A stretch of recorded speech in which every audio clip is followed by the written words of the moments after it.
राधिका मर चुकी।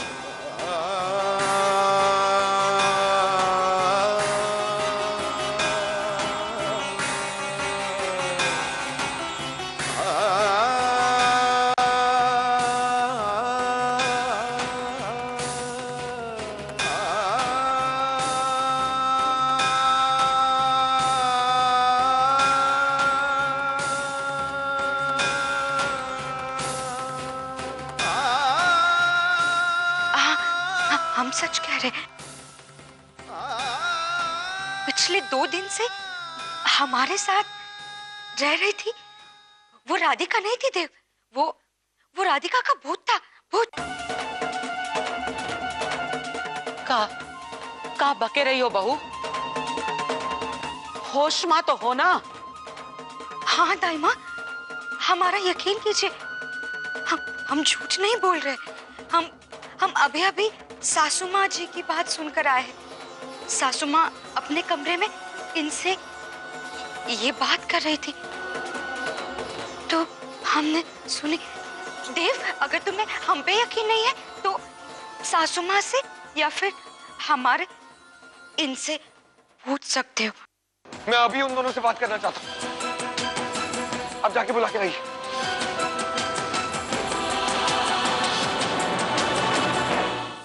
क्या कान्हा, ऐसे सच आएगा सबके सामने?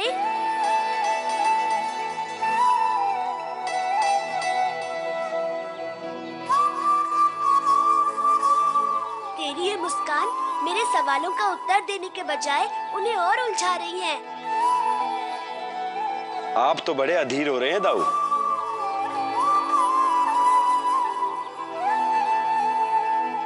ठीक है, नहीं होता।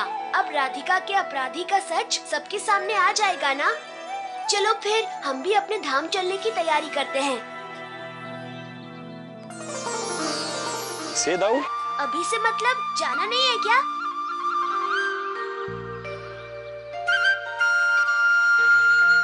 दाऊ, आपको जल्दी होगी जाने की, मुझे नहीं है।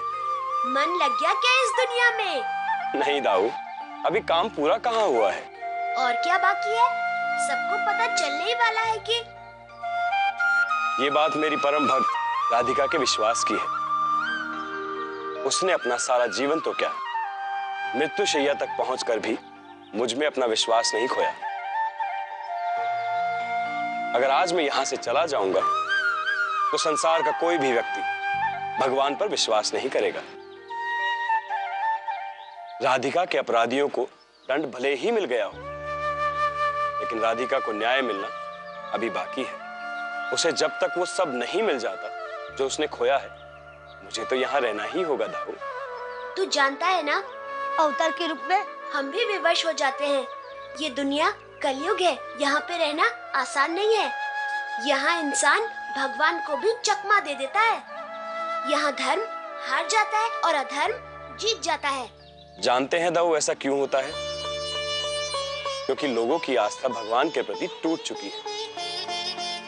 अब यहाँ आए हैं तो उनकी आस्था को जीवित करना भी तो हमारा ही काम है। कि राधिका क्या बड़ी माँ?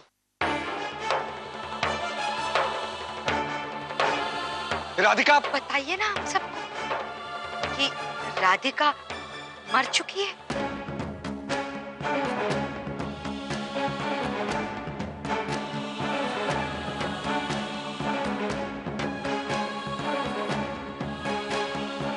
बता दीजिए ना सासू माँ, जो आप इनसे कमरे में बात कर रही थी, जो हमने जाते जाते सुन लिया। बता दीजिए, हम सब परेशान हो रहे हैं।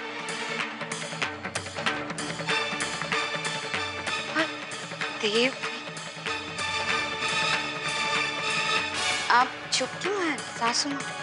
बताइए। बताइए बड़ी भाभी, क्या कह रही, क्या बातें कर रहे थे आप दोनों?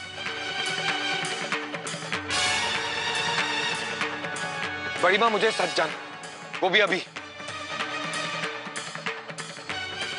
देव, तुम भी क्या मोहिनी की बात मान रहे हो? और तुम हमसे ऐसे बात क्यों कर रहे हो? तुम राजपुरोहित हो, तुम्हें ये सब शोभा नहीं देता। राजपुरोहित अपनी जगह है विराट भाई। ये जो आपके सामने खड़ा है वो राधिका का पति है, और राधिका का पति होने के नाते ही मैं आप दोनों से सवाल पूछ रहा हूं, और मुझे सच जानना है।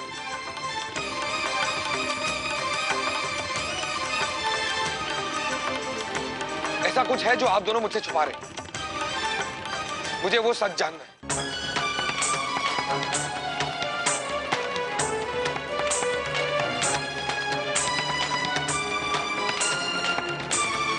मुझे तो लग रहा था कि इस बार भी तुम मुझे छोड़ के चली गई। राधिका ना आपकी जिंदगी से पहले कभी गई थी और ना ही कभी जा सकती है। राधिका, तुम मुझसे वादा करो, आज के बाद तुम मुझे बिना बताए कहीं नहीं जाओगी, समझी? तो इसका मतलब ये हुआ कि आपने राधिका को माफ कर दिया। छोटी बहू,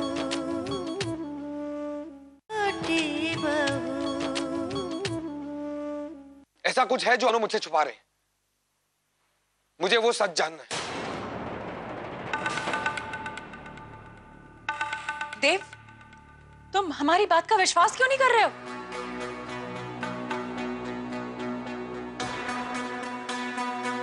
ठीक है,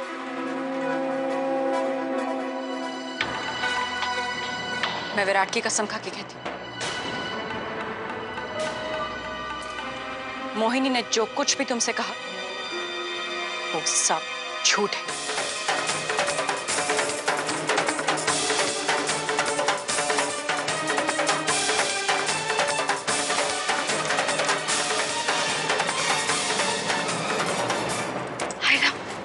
सासू माँ, ये क्या कर रहे हैं आप? आप इनकी कसम मत खाइए। हमें माफ कर दीजिए। ओ जी, हो सकता है हमसे कोई गलती हो गई हो।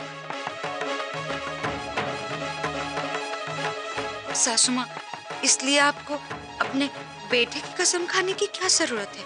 जरूरत है मोहिनी, ताकि सब लोगों को विश्वास हो जाए कि मैं जो कह रही हूँ वो सच है।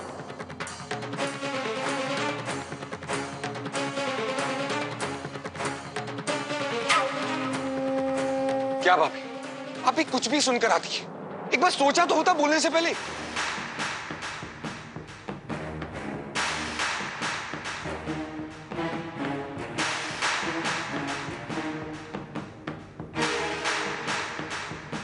मैंने अपने आप को बचाने के लिए झूठी कसम तो खा ली। राधिका नहीं लौटेगी तो मैं सबसे क्या कहूंगी? तब कैसे समझाऊंगी सबको कि जो राधिका यहाँ थी वो भूत थी? कैसे बता पाऊंगी सबको कि राधिका को मार दिया गया है और वो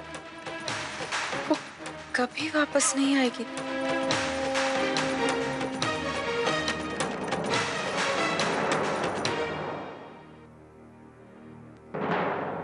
राधिका,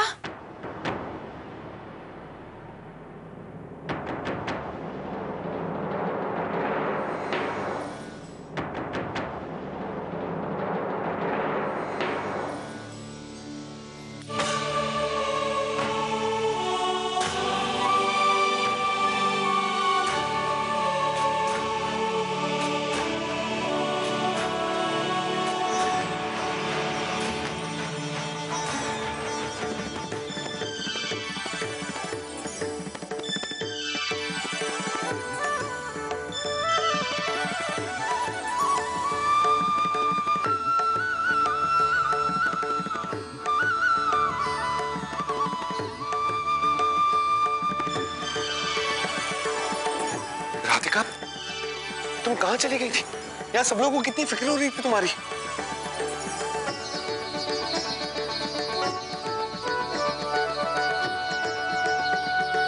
मुझे तो लग रहा था कि इस बार भी तुम मुझे छोड़ के चली गई।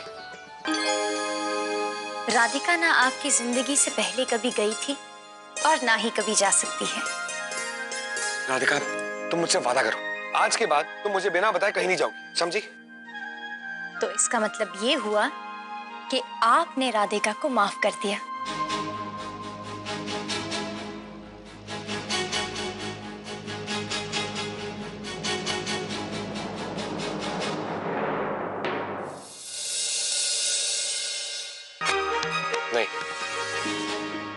तुम्हारे अपराध भी वही हैं और मेरा फैसला भी।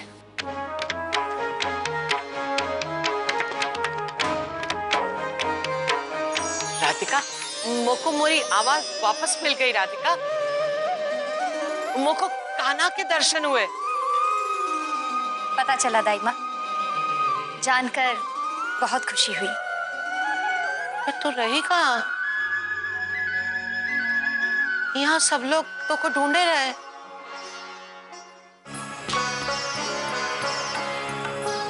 मुझे ध्यान में आया कि भोग का प्रसाद सबसे पहले गैया माता को देना होता है। गौशाला में गैया को प्रसाद दिया तो देखा सब अस्त व्यस्त था। साफ सफाई में कब वक्त गुजर गया पता ही नहीं चला। इन्होंने मुझे चमत्कार के बारे में बताया। ये चमत्कार देखना शायद मेरी किस्मत में नहीं था। तुम कहना चाह रही हो कि तुम अभी तक गौशाला में थी? हाँ, अभी तो बताया। लेकिन फिर किसी ने तुम्हें वहां देखा क्यों नहीं? इन्होंने देखा ना। हाँ बड़ी मालकिन, मैं इनके साथ ही था। तो फिर तुमने इसे बताया क्यों नहीं कि हम सब इसे ढूंढ रहे हैं, परेशान हैं? हाँ, आपने क्यों नहीं बताया मुझे कि सब मुझे ढूंढ रहे थे और परेशान हैं? वो मेरे ध्यान से उतर गया था।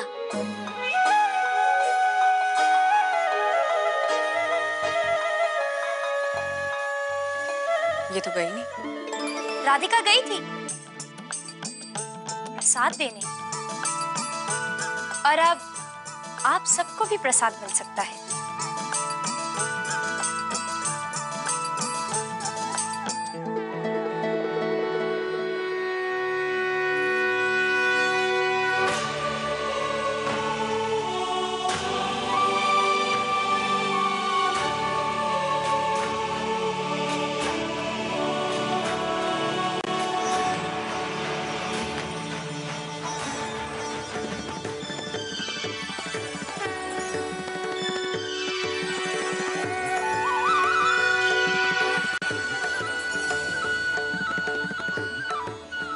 स्वादिष्ट प्रसाद आज तक कभी नहीं खाया हुआ है। हाँ दाई माँ, प्रसाद तो सही में बहुत अच्छा। प्रसाद में अमृत की फुहार है, राधिका के हाथों में तो चमत्कार है। चमत्कार तो होना ही था। जान गई थी कि भगवान दर्शन देने वाले हैं, इसीलिए तो भाग गई।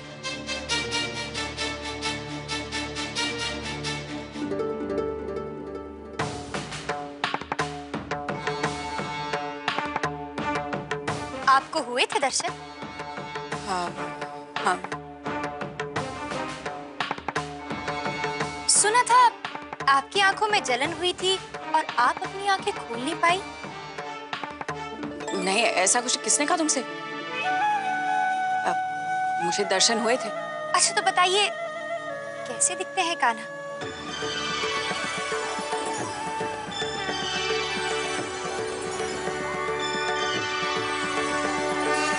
राधिका ने फिर से मुझे मारने की कोशिश की। तुझे पूरा यकीन है वो चेहरा राधिका का ही था?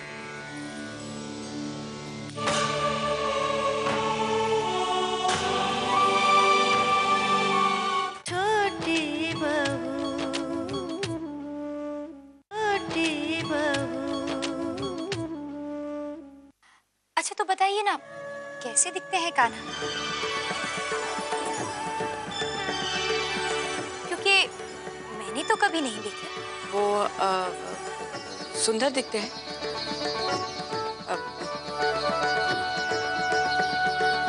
सर पे मुकुट है, मोर पंख है।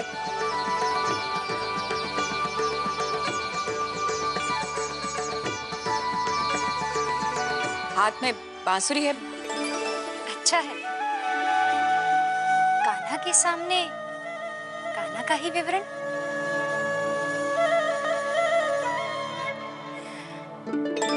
प्रसाद।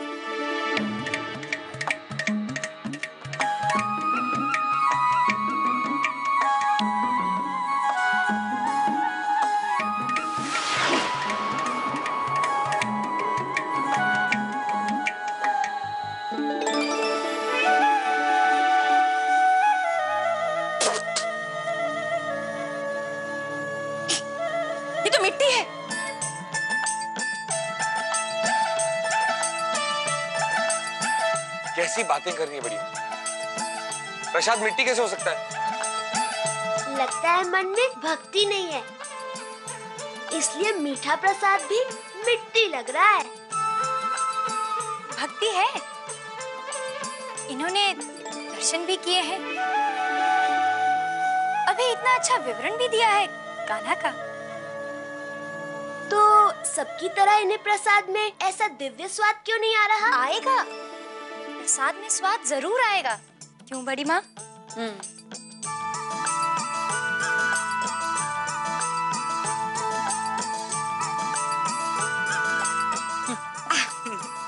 बोलो भला सासू माँ, इससे पहले कि भूख आपका दिमाग और खराब करे, आप जाके खाना खा लीजिए।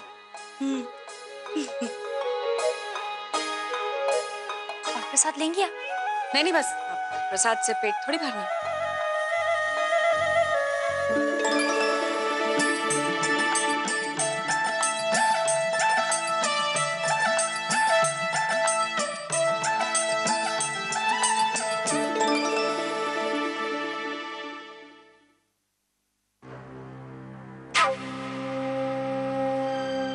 अरे तू यहाँ बैठा हुआ है और वो राधिका का भूत घर में घूम रहा है।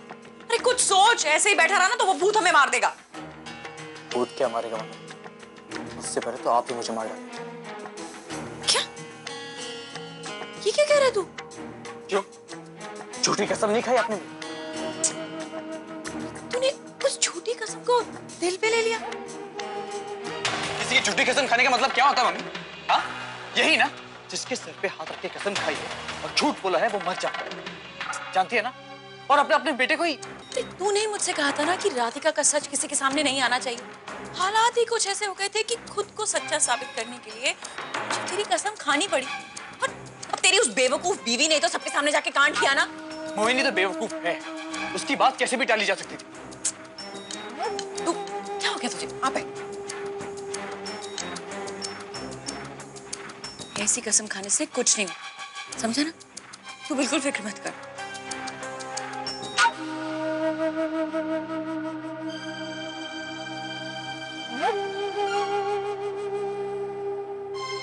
तुम हो किसकी तरफ? हाँ, बहू मेरी हो और मेरी ही चुगली करती हो बाहर जाकर।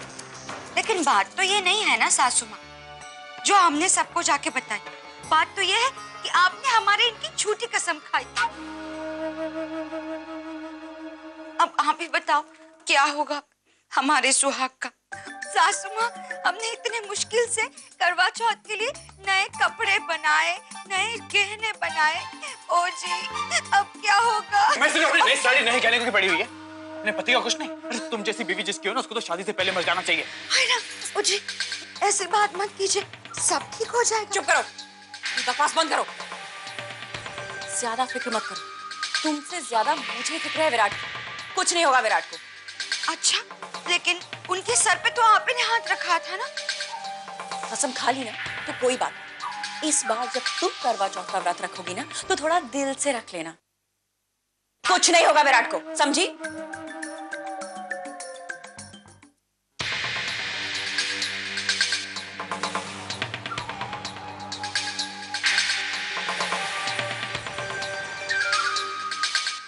छोटी माँ,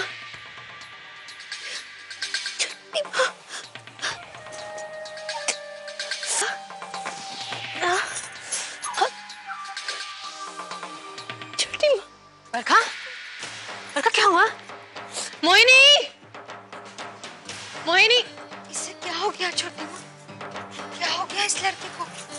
क्या करती रहती है?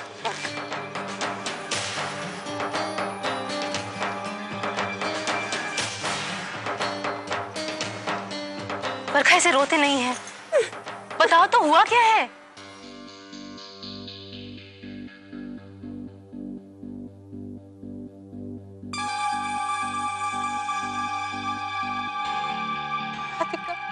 क्या हुआ राधिका को?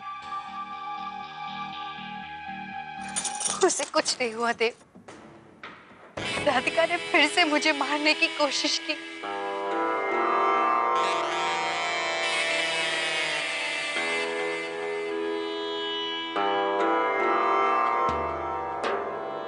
शायद आपको मेरी बात पर भरोसा ना हो दे, वो तो भगवान की कृपा है कि मैं बच गई, पर मैं कब तक बचती रहूंगी? अगर उसने ठान लिया है कि वो मुझे मार कर ही छोड़ेगी, तो कोई क्या कर सकता है? नहीं हो बरका, तो को जरूर कौन धोखा हुआ है। राधिका ना होगी, राधिका ना होगी, कौन और होगी। मैं मौत के मुंह से निकल कर आई हूँ दाइमा, और आप कह रही है कि मुझे धोखा हुआ है? इतने करीब से मैंने उसका चेहरा देखा है। तुझे पूरा यकीन है वो चेहरा राधिका का ही था?